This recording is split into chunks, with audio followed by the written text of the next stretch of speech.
Welcome! In this video, Rethinking Research with AI, presented by the SFCC Library, we're going to be exploring together how to best leverage AI tools for research by understanding their benefits and their limitations, and then also looking at the type of results that you can get from AI when you're doing something like research.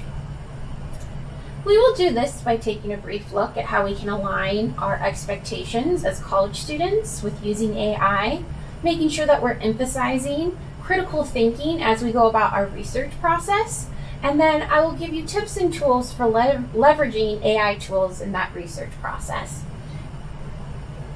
If you're watching this video for potentially extra credit or as an assignment, there is an activity worksheet that has been created that goes along with the content in this video. So make sure you have a copy of that if indeed you are being assigned it or providing extra credit from an instructor. So let's start by getting on the same page as to what we mean by AI. So AI, or artificial intelligence, refers to the development of computer systems that perform tasks that require human intelligence. And this means visual perception, recognizing decision-making, natural language understanding. As you can see on the chart here to the side, there are different layers of AI. For instance, if you're using something like a citation generator, that is a different type of AI tool compared to generative AI, which in this case is a tool that creates original new content. So that can be text, images, code, music, language, and it does this by learning patterns from massive data sets. So when we're referring to AI in this presentation, for the most part, we are referring to generative AI. So think of a tool like ChatGPT, Microsoft Copilot.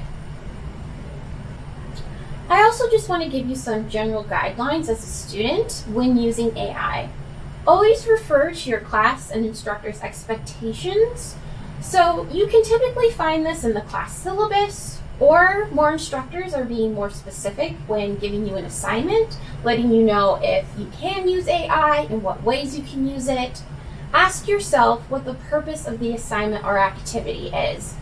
And this goes back to that concept of not depriving yourself of the critical thinking you'll develop by completing the task instead of giving it to AI to complete for you.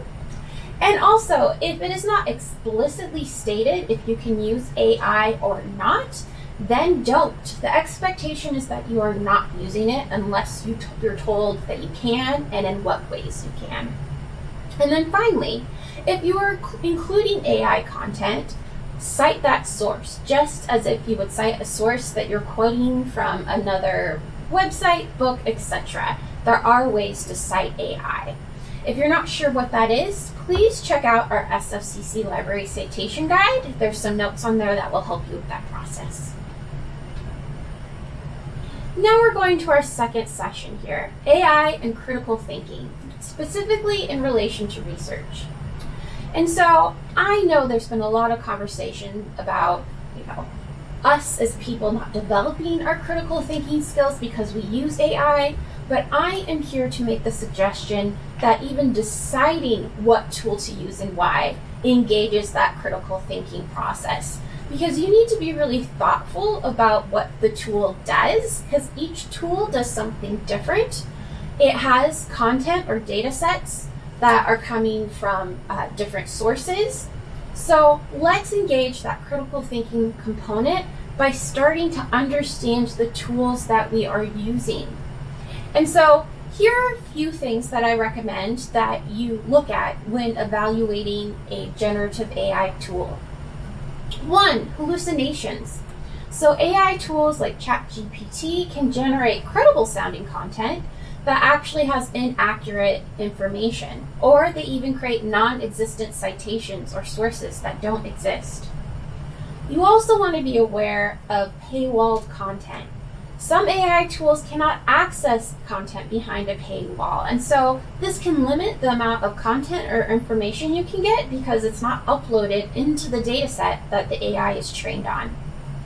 And that brings us to the scope of training. AI tools rely on their training data, which, depending on whatever version or whatever tool you're using, could be outdated or incomplete.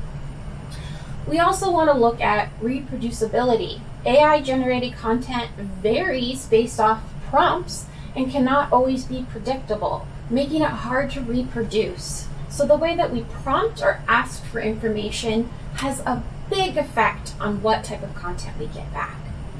We also want to consider the ethics and privacy. Gen AI tools raise concerns related to bias, labor, and environmental impacts. And that's something that I highly suggest you look at before you decide if you're going to use a tool or not. And then, of course, there's the legal context. Evolving AI laws are still limited. So when we look at the type of content we're inputting into AI, as well as intellectual property issues, all that right now is a big legal concern. So this is something to consider with the content that you are receiving from an AI tool, as well as what you're inputting. Now, I have told you, okay, critical thinking first starts with how the AI tools work. So I want to give you some guidance on what to look at. What questions should you consider when you're thinking of using a tool? Also, how will it help you use that tool? So these are the different areas that I recommend. We start with functionality. Learn how the AI tool works and what method it uses to generate results. You also want to look at purpose. Understand its purpose to ensure it aligns with your intended use or need. So in this instance for this presentation, we're thinking of it in terms of doing research for you as a college student.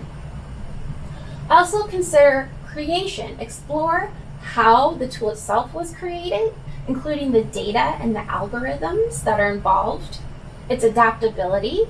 Assess how the tool can be tailored or applied to different instances. Is its main purpose to recognize patterns of speech and to be able to have a conversation? Does it make images? What can it do and what can it not do? And finally, evaluation. Critically evaluate the outputs and validate the information, especially from a research perspective, if these sources are credible or if the information is credible. Now, if you're filling out that worksheet, now is the time to stop and answer worksheet question number 1.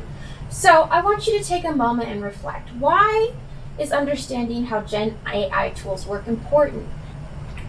Now I'm going to have you stop the video here so you can fill out that worksheet. Feel free to pause for as long as you need, and when you're ready to go, we will start again. I'm going to continue on my way though. And so now we are in section 3 of our video, leveraging AI tools for research and discovery.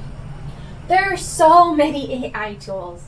Here is just a list of a few that could be used for answering questions, summarizing web searches, the type of AI tools or Gen AI tools, sometimes I use that term interchangeably, that you could potentially use for research. I have listed, as I've mentioned, a limited number here. There are so many. As an SFCC school, we have access to Microsoft products, and that includes their AI tool, Microsoft Copilot. There's Claude, Google Gemini, Perplexity AI. The one that we are going to be focusing on today is ChatGPT, and that is just because it's probably the most well-known Gen AI tool. And so we're going to be using this as an example moving forward. So just to make sure we're all on the same page, ChatGPT is an AI chatbot that generates responses, assists with tasks, and enables interactive conversations. So that's just part of our evaluation process here. But let's dig in a little deeper and ask some of those questions that I gave you in that first section. So how does ChatGPT work? It works by predicting what words should come next in a sentence to create a response. So basically, it's created to have a conversation with you. So its purpose is designed to help with things like answering questions, writing ideas, or just having a conversation. ChatGPT was made by teaching it to read a lot of text so that it can learn from people how to write and talk. Notice, not necessarily to give you accurate or credible information. Adaptability. You can use it for many different things by asking specific questions. It connects to different apps. There are different sections within ChatGPT made specifically to make images or even to do scholarly specific research. And finally, evaluation. It's important to double check what ChatGPT says because it might not always be right. In fact, there's a little disclaimer at the very bottom of ChatGPT that says that you need to confirm the credibility of the information that it is sending you. Now, to summarize what ChatGPT is good for, I've made a quick list here from brainstorming ideas to asking questions. For our next section, I'm going to focus on this idea of brainstorming ideas, narrowing your topics for a research paper, and creating keywords, as well as asking questions. You'll notice in your instructor syllabi, oftentimes if you are allowed to use ChatGPT, it is with that brainstorming, narrowing a topic, but not with the actual writing process. Now we're going to pause again, and I want you to apply those skills that we just talked about. So when I went about answering these questions for ChatGPT, I didn't need to ask it of ChatGPT, and I don't want you to sign up for any accounts or use something you don't feel comfortable with. But I would like you to select one of the different Gen AI tools that we listed before. I've provided links here, and I want you to start answering these questions. So looking at its purpose, creation, adaptability, etc. And to do this, you can go to the company's official website, which you have linked here.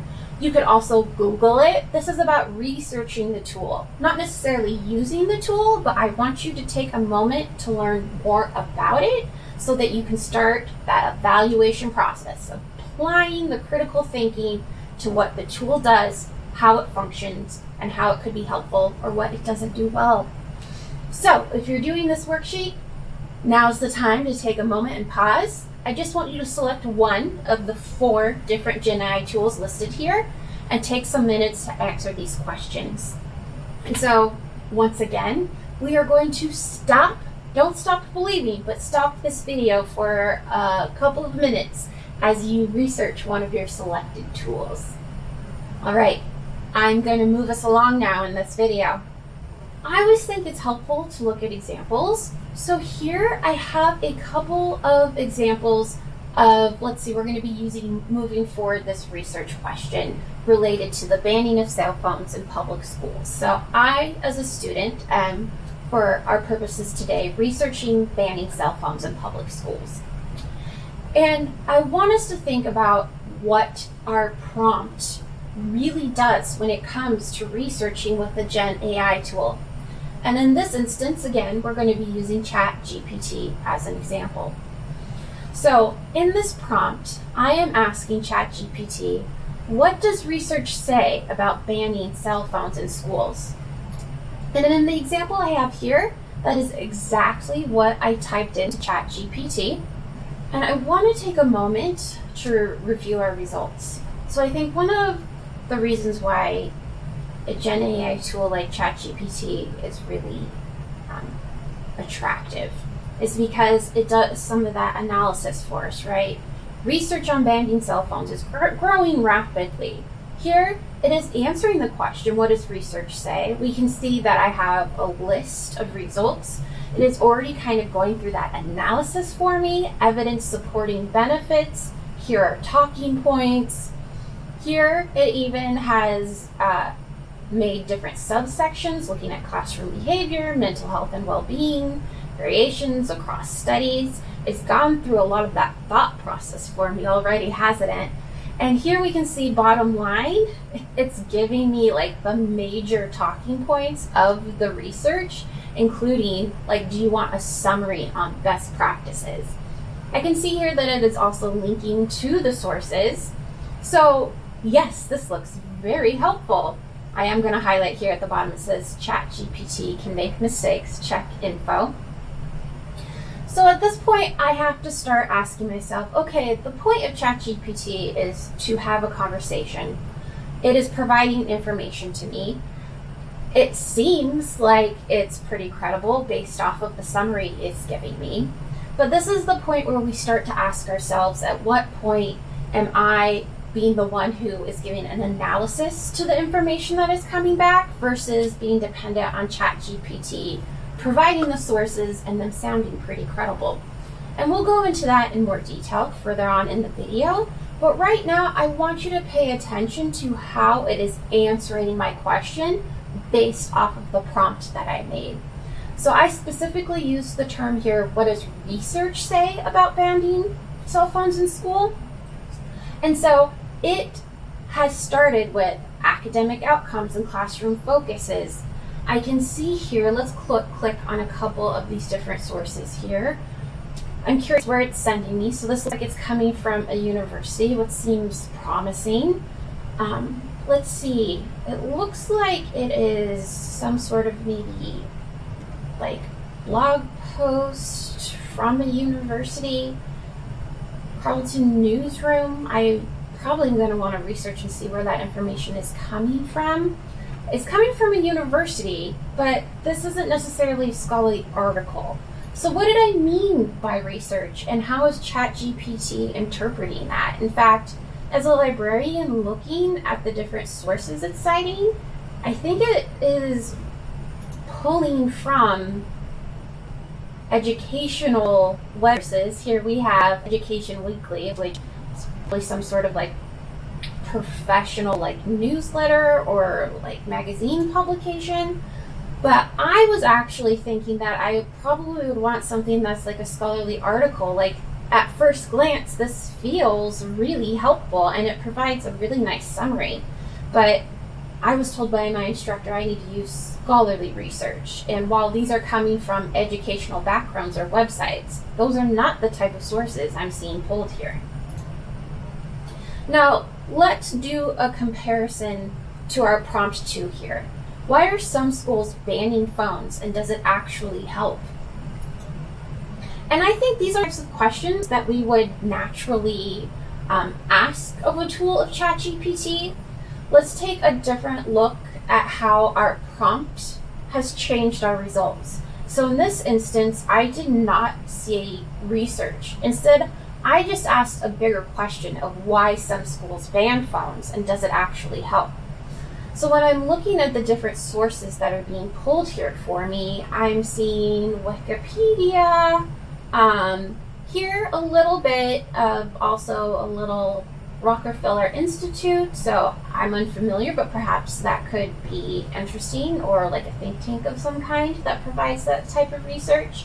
But the main thing I want you to see here is that because my prompt does not include the word research, the type of sources I'm getting are different. And the way that it's answering my question is very different. Here it's why some schools are banning phones, compared to here, academic outcomes and classroom focus. So what I really want you to take away from looking at these two examples here is the importance that prompting, or the way you ask the question, can really change the way that you get results and the way that ChatGPT answers your results. Because remember, its purpose is to have a conversation and to put words together and concepts together in a way that's most logical. I would say, as a student, asking either of these questions, what does research say about banning cell phones, and why are some schools banning cell phones, and does it actually help? In my thought process, I am looking at the same concept, right? Just getting at it in a different way with different words, but those words matter. So I want us to start thinking about, when we research, what our question is and how we phrase it, how important that is. So I'm curious, just for you all, do you have ideas on how to best create a prompt for ChatGPT or other Gen AI tools? And you've probably heard this term before, prompt engineering. So prompt engineering is the process of designing prompts, instructions given to an AI by a human using natural language rather than computer language. So when we think computer language, that's using something like keywords or search terms when you use a library database. Instead, we're using our natural language, but the way we phrase things, as we've seen, is really important. And we want to think how we can do that to get the best possible results for our answer. Now, there are different ways that you can approach prompt engineering. I have an example on the screen here. In this one, we put some thought into the format and how we ask a question. So what you put into ChatGPT is really going to make a difference in the output. So in this example here of prompt engineering, I suggest that you assign a persona. So assign a role. So in this instance, I would say that I'm a college student, and I'm going to show you a more in-depth example of this in a moment. You also want to include requirements. Define the parameters for output. How do you want it to look? What should be included? What should not be included? What is going to be the most helpful for you so that you can make an educated analysis of the information and how you want to use it? Another big component is organization. Describe the structure of the output. How do you want content arranged? Do you want it to include a link to the source? Do you want it to explain why it chose that source? Why did ChatGPT think it was credible? Do I agree? And this also, just from a practical standpoint, helps you look at the information and take it in. Medium. So again, here describing format of output. I'll give you an example in our next screen here on how those two might look different. As well as purpose. Identify the rhetorical purpose, so the intended audience for the information. And then, of course, tone of output. Let's look at an example here. I always think examples are the most helpful. So we're still using that same example of researching the banning of cell phones in public schools. I am about to input this prompt into ChatGPT, and we can compare how it's different to the examples we just saw with our naturally asked questions. In this instance, I'm going to tell ChatGPT that it is a college student researching educational policies. So that changes the perspective. Requirements. I want it to provide a short list of online research sources for a college level paper about the use of cell phones in public schools. Organization. I want it to be a list of sources with a short description. Again, that can help me with my analysis of how helpful these sources might be. And then I want that list to be short so I can easily browse it, structured so that I can quickly go through. Purpose. The goal of looking for this information is to help a student, you the student, ChatGPT, find quick, reliable sources that I could use for an academic paper. And then tone. In this instance, it's whatever is going to be helpful for me to make the analysis of that content. And so I want it short, I want it to the point so that I can easily navigate it. Let's look at the type of results that I got using this as my prompt.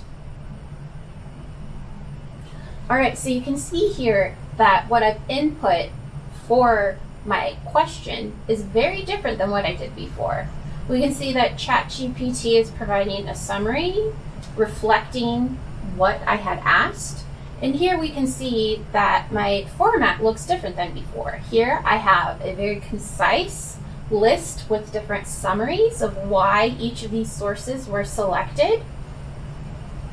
It also gives a little bit of an analysis down here as to commenting on the fact that these sources work well together.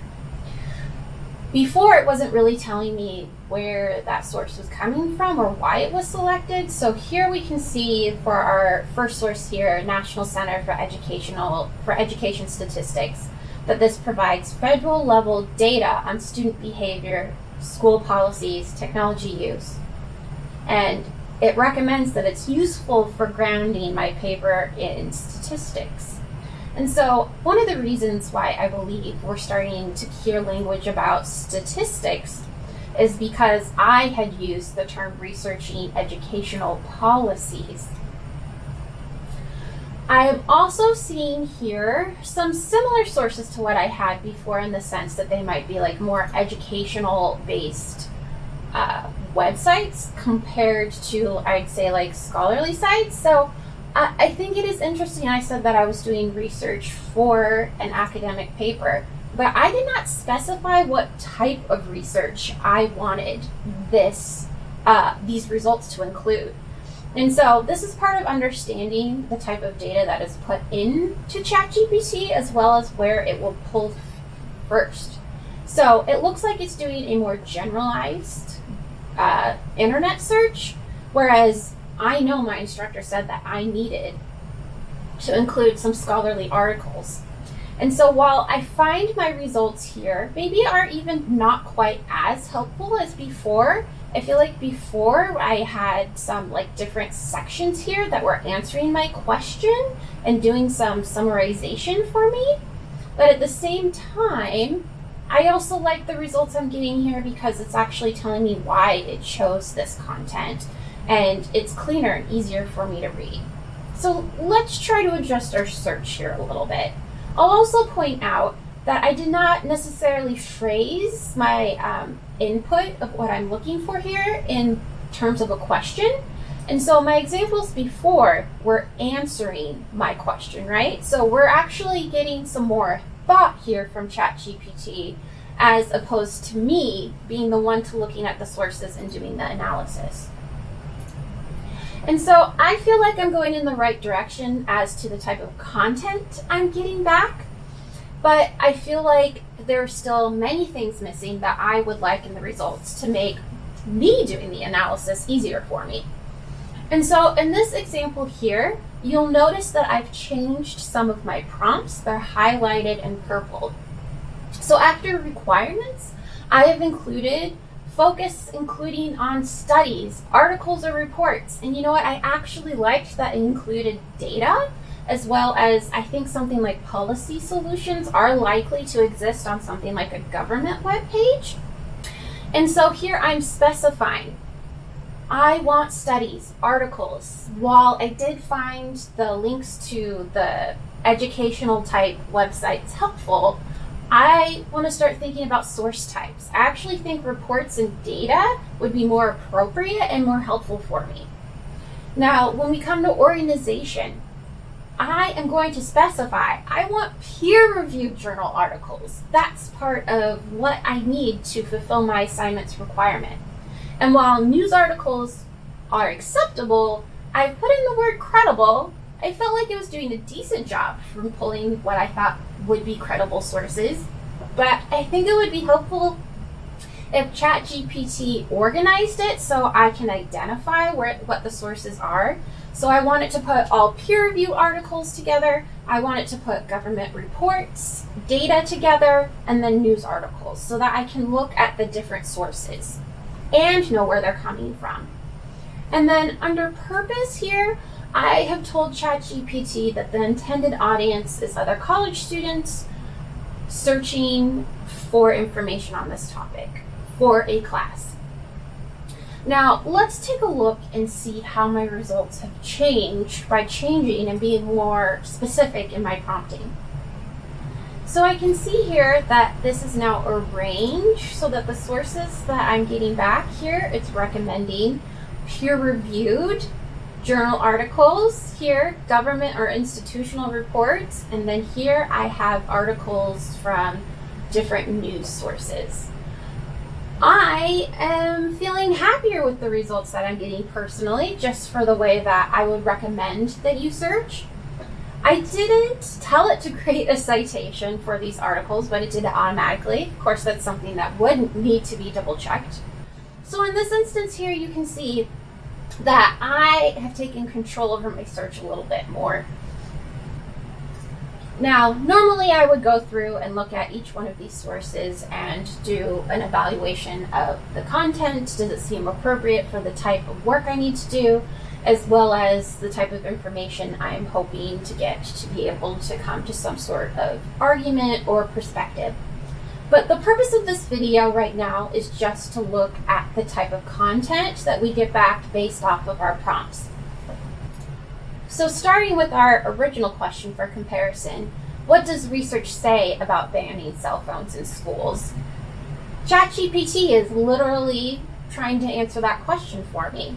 Now, I think this could be helpful in terms of brainstorming the different people involved, the different ideas related to my topic. This is good. However, it has already started to do a little bit of that analysis for me. And so you are the person making the argument. So I really want to highlight here that our prompt affected the type of content we got. And there is more than a little assumption here that ChatGPT is just answering the question for you.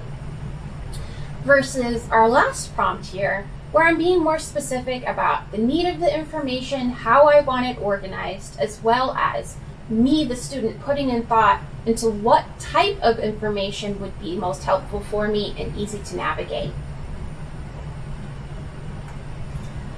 Admittedly, there's less analysis here, of course. When I click on these sources, it does, I think, do something really helpful here. It is giving me information about the source, so where this journal is coming from, the purpose of it. I might ask ChatGPT, if I revise this prompt, to give information as to why it selected that source, as well as this article specifically. And so everything comes down to the wording in that prompt.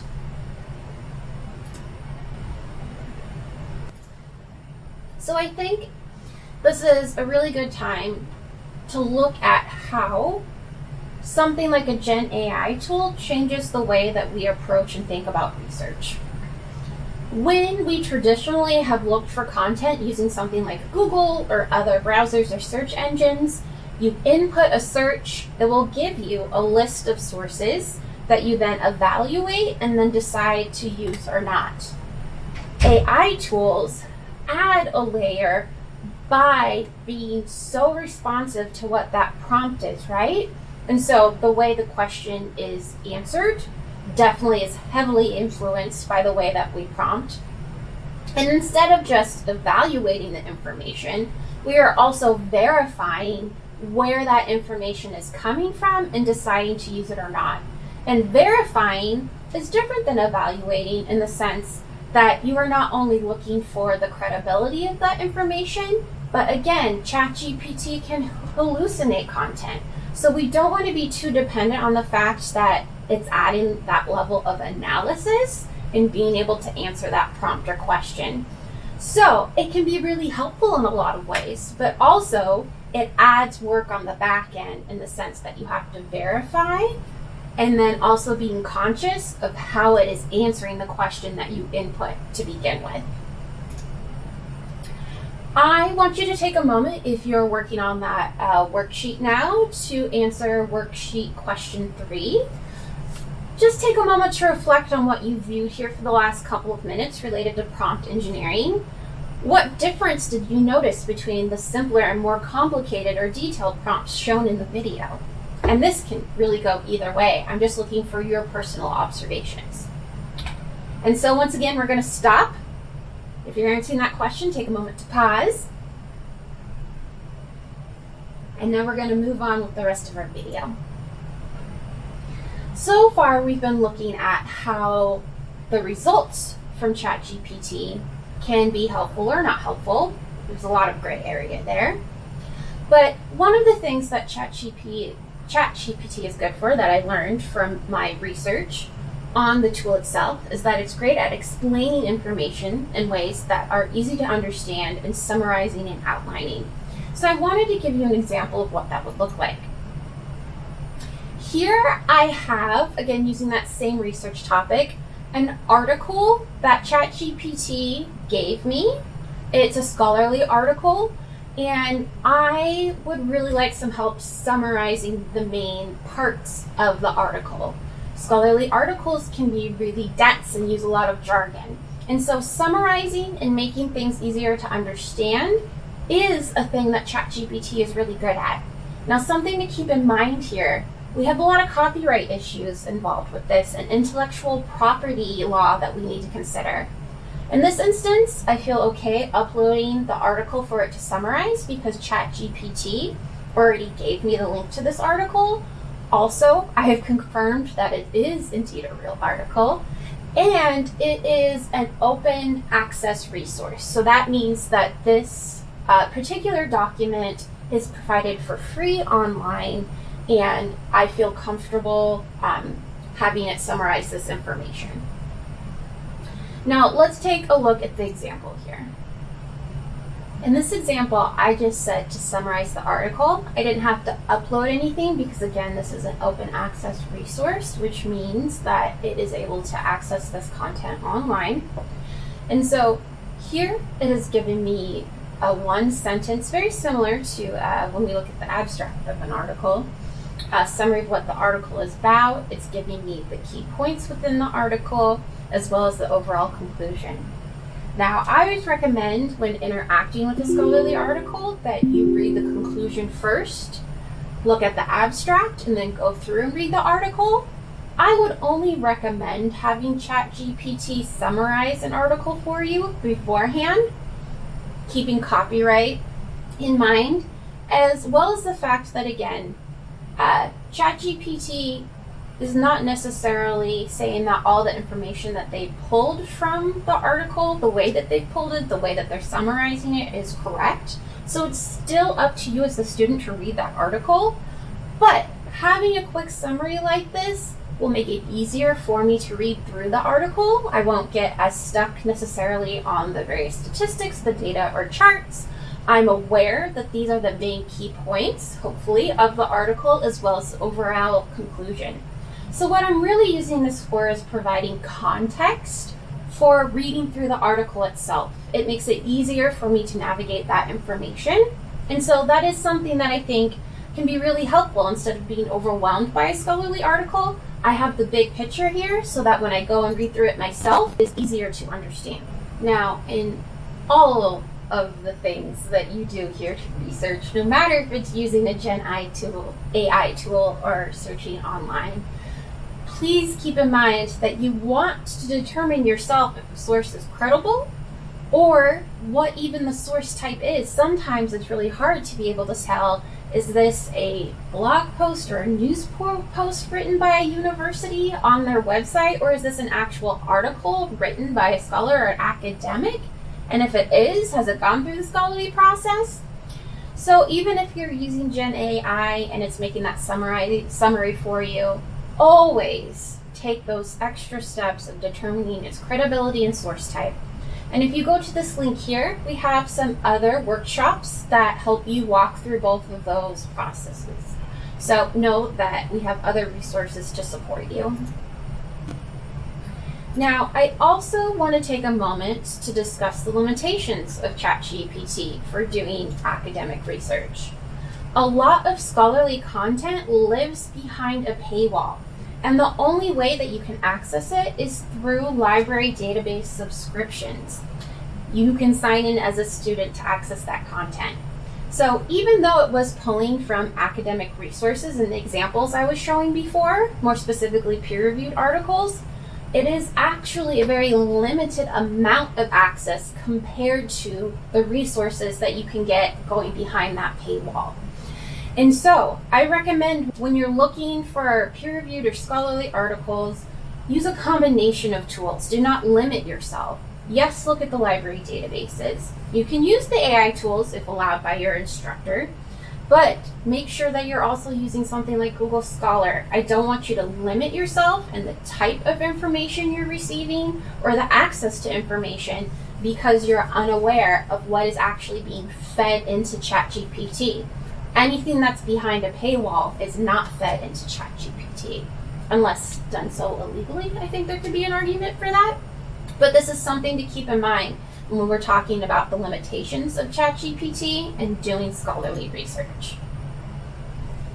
Now, I want to give you an example of some common questions we receive in our Library 24/7 chat. It is not unoften that we will see a student who says, I am doing a paper on cell phones being banned in K through 12 schools. I used AI to do research, but I can't access the article. So it's provided that citation, maybe it is even linked to some sort of website potentially. But again, it all depends on your prompting. What if you just asked for articles and it gave you a list of article citations? Which happens frequently. And typically a librarian will ask, well, what is the article? Do you have the title? Can you give me the citation? And yes, the student has a citation for the article, Disrupting the Classroom, the Case for Banning Cell Phones in Public Schools. It actually has a journal title, title of an author, what volume and journal it came in. Sounds very real. But then upon doing some research, the librarian will realize that it is actually a hallucinated citation that was made up by ChatGPT. Again, because its purpose is to give you a response, to have a conversation, to put ideas together that make sense. So it makes sense to give you this article if this is your research topic, but that does not mean that it actually exists. And so I want you as a student to be able to locate the citation for an article if it is given to you by a random website online or something like ChatGPT, and there is a process for you to be able to confirm if the article really exists. And in this instance, we are specifically talking about scholarly articles. So here, these are the steps I recommend. First, putting the title into Google Scholar. I've listed the Google Scholar link here. I want you to pay attention if the title exists. Does it appear in the list of resources in Google Scholar? And is there a PDF link next to it? And then we're going to check our SFCC Library OneSearch to see if it does exist. Can we get access to it through the SFCC library if I can't get access through Google Scholar? And if the article does exist, but we don't have access, you can contact our interlibrary loan department, which the link is listed on point 3 here, and we will get you a digital copy for free. Now, I'm not just going to tell you these steps and not show you how to do it. So let's do an example. Here I have an article called The Impact of Mobile Devices on Student Focus and Academic Performance. I am going to go through these various steps to confirm if it's real and if I have access. So for step 1, I recommend that you go to Google Scholar, and that's scholar.google.com. I've copied and pasted the title of the article into our search feature. And here I can see that there are a lot of articles with similar titles. The impact of mobile devices on student focus, impact, student academic performance, the effect. You know what? These are looking very similar, but I am not seeing the exact title here. So you know what? These might be helpful articles moving forward. I definitely can look at these and see if they meet the need that I have search-wise. Please note that if you see a link here for the title, it's typically going to take you to the publisher's website, not to the article itself. It will usually ask you to pay for it. We're lucky here that all of our examples have this little PDF link to the side that shows us that we have access to it. But there are instances like this one where without that PDF, we don't have access to the full text version. So at this point, I'm feeling very skeptical. I don't think this article probably exists. Another place that I can search is our SFCC main catalog. And so if you go to SFCC's main homepage, click on Student Tools, and then go down to Library.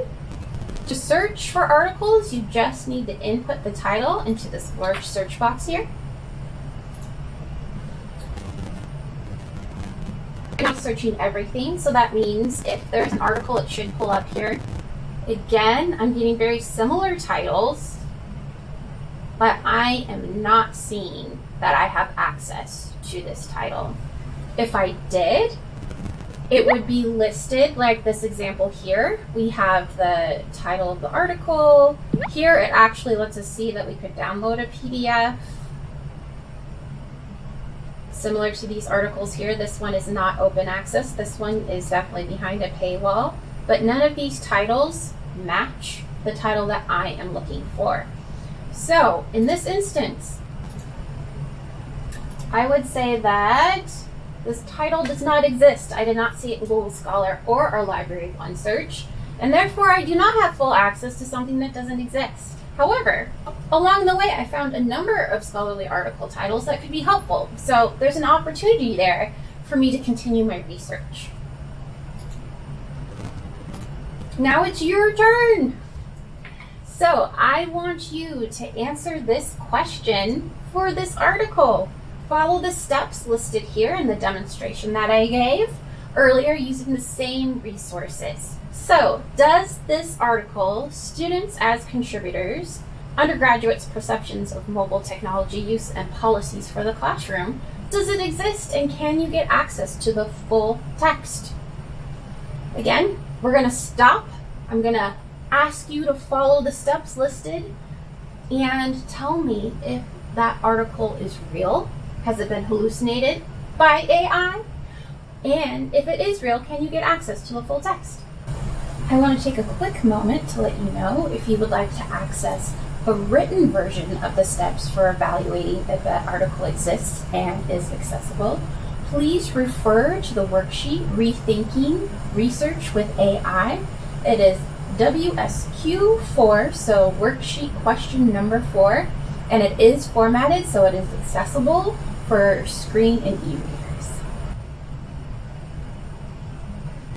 Okay, let's take a quick look. I'm not going to go through all the steps exactly, but I will pull up the screen results so that we can look at this together.